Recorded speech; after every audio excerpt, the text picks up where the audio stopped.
Hello and welcome to another update video about gold. Yeah, gold is doing exactly what it was, what it's supposed to be doing, especially this week as well.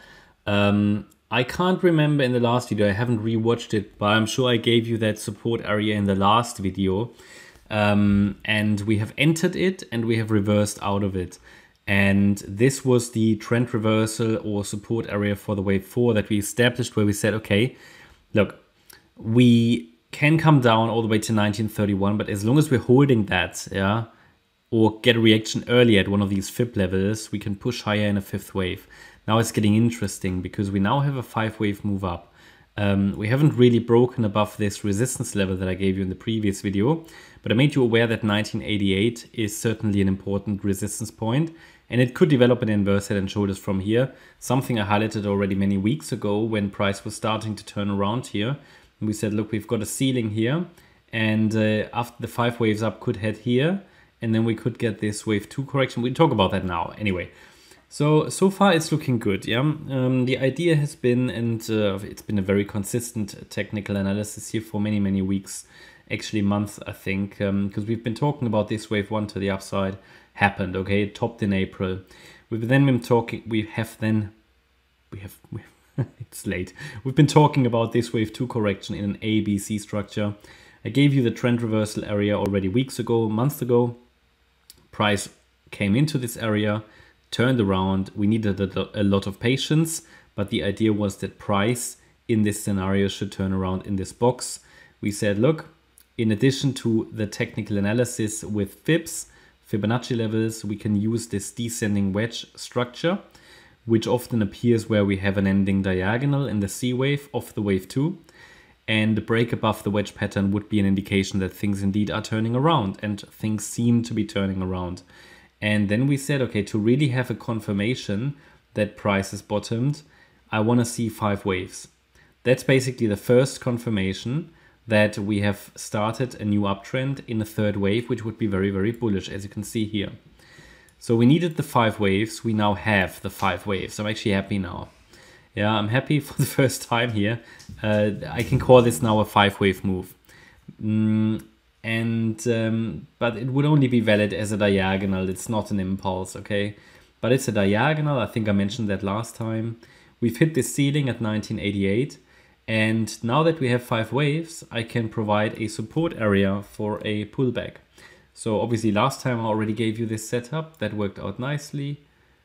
I'm not sure if anybody used it, but that was our support area, trend reversal area for a 5th wave rally. And we now need to understand that we rallied against resistance. So I showed you this very important 1988 level.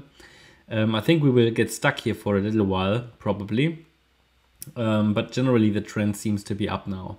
So if it rallies a bit earlier, okay. But this 1988 level is important because we had support before here, resistance here, yeah. Here was a bit of up and down. But yeah, it certainly seems to be a relevant level. Now we've hit it again.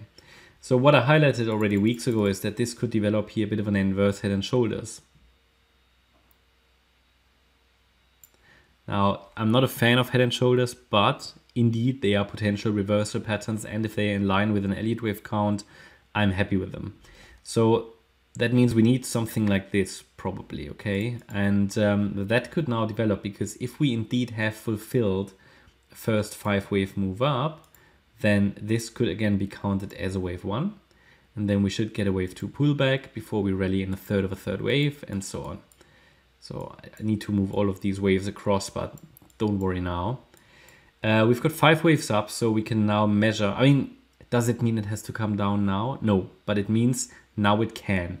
We have 5 waves up, and if it comes down now in a deeper retracement, which it could now start at any time, but I haven't got strong confirmation that it's doing that at this stage. It can still go higher short term.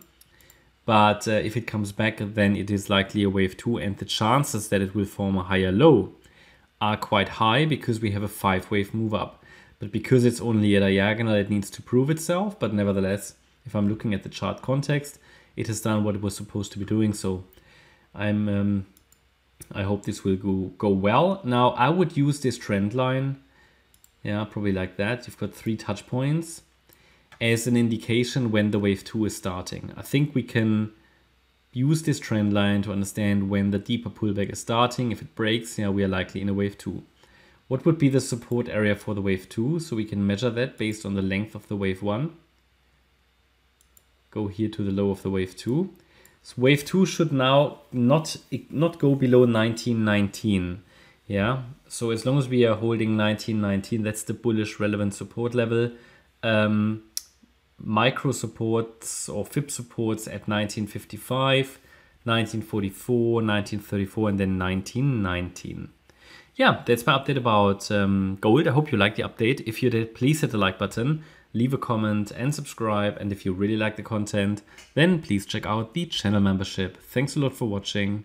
Bye-bye.